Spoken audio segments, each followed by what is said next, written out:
চেষ্টা করি আমার কিছু পছন্দের গান লিস্টে রাখার জন্য। আবার দর্শক যে গানগুলো পছন্দ করে, অনুরোধ করে, আমি সেগুলো গাইবার চেষ্টা করি। তো অনেকগুলো রিকোয়েস্ট অলরেডি চলে আসছে, একটা একটা করে গাই শুরু করি, চেষ্টা করি আমরা। হ্যাঁ, এবার যে গানটি গাইবো শ্রদ্ধেয় দিনহীনের খুব সুন্দর একটি গান, আমি হৃদয় হৃদয় দিয়া, অনুরোধ পেয়েছিলাম, গাইছি। শুনি।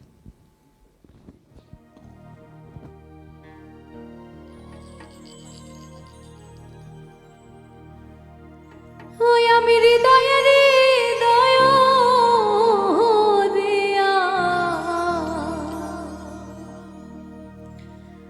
আমি পরাণে পরাণ দিয়া, দেখে যে তোমার রে বন্ধু, দেখে যে তোমারে, তুমি থাকো